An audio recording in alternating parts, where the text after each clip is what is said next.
कांग्रेस लोकसभा प्रत्याशी सीपी जोशी ने भीलवाड़ा से नामांकन भरा। इसी के साथ जिला मुख्यालय पर नॉमिनेशन के वक्त जोशी के साथ कांग्रेस राष्ट्रीय सचिव धीरज गुर्जर, पूर्व मंत्री रामलाल जाट, हिंडोली विधायक अशोक चांदना सहित जिले के कांग्रेस नेता मौजूद थे। कांग्रेस लोकसभा प्रत्याशी सीपी जोशी नॉमिनेशन के बाद मीडिया से बातचीत की। आइए जानते हैं उन्होंने क्या कुछ कहा। भीलवाड़ा के मतदाताओं ने मुझे इस क्षेत्र का सांसद बनाने का अवसर दिया। जब मैं चुनाव लड़ने आया था तब मैंने उस समय कहा था कि भीलवाड़ा के पीने की पानी की समस्या निदान नहीं कर दूंगा तो मैं चुनाव लड़ने नहीं आऊँगा। भीलवाड़ा के मतदाताओं के आशीर्वाद से, मेरे पार्टी के नेतृत्व के आशीर्वाद से मुझे भारत सरकार में मंत्री बनने का अवसर मिला और इस समस्या का निदान करने का मैंने प्रयत्न किया। 5 साल के टेन्योर में जितनी वित्तीय स्वीकृति करे काम प्रारंभ किया, लेकिन पानी घरों में नहीं पहुंचा था। इसलिए मैं दोबारा चुनाव लड़ने के लिए वहाँ पर नहीं आया। आज मेरी पार्टी के नेतृत्व ने फैसला किया आपको भीलवाड़ा से चुनाव लड़ना, और मेरे कार्यकर्ताओं के सबके मन में ये थी कि आप यहाँ पर आइए, चुनाव लड़िए।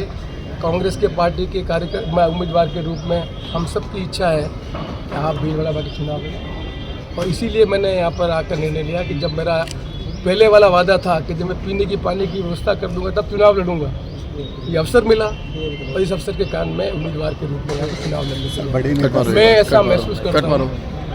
आज जो सबसे बड़ी समस्या है, गाँव का गरीब आदमी का बच्चा पढ़ता है, कोई हायर एजुकेशन ले रहा है, पर एम्प्लॉयमेंट के अवसर नहीं है। भीलवाड़ा एक पोटेंशियल इलाका है जहाँ पर सरकारी नौकरी के अलावा भी यदि सरकार ठीक ढंग से यहाँ के पोटेंशियल को हार्नेस करे तो एम्प्लॉयबिलिटी के चांस बनते हैं। हम जा रहे हो, लेकिन भारतीय जनता पार्टी राम मंदिर 370 और विकसित भारत के संकल्प के साथ जनता के बीच जा रहे हैं, तो आप इनका किस तरह मुकाबला मानते हो? देश आप नई पीढ़ी के लोगों को ये मालूम है, देश आज़ाद होने के बाद इस देश में सोमनाथ के मंदिर का निर्माण किसने करवाया?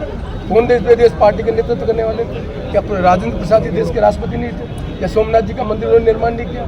मंदिर निर्माण करने से देश की समस्या का निदान हो गया। मंदिर भी हमने निर्माण किया, नीति भी हमने बनाई और देश का निर्माण करने का काम किया, ऐसे देश आगे बढ़ा। मंदिर बनाने का उन्होंने काम किया, अच्छी बात है। सुप्रीम कोर्ट का फैसला था, मंदिर बनना चाहिए, सबकी आस्था है, और मंदिर बनने से देश की समस्याओं का निराकरण नहीं होता। 10 साल में हमने कहा बेरोजगारी दूर करेंगे, हमने महंगाई दूर करेंगे। क्या बेरोजगारी दूर करने के लिए काम किया? तो महंगाई दूर करने के लिए काम किया।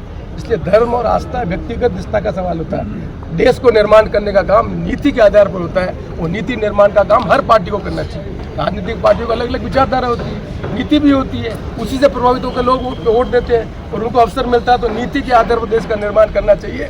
10 साल पहले जो मुद्दे थे, सरकार बनने के बाद मुद्दे वो के वही हैं, वही महंगाई है, वही अनएम्प्लॉयमेंट है, वही एम्प्लॉयमेंट को एड्रेस करने के लिए कोई काम नहीं हुआ।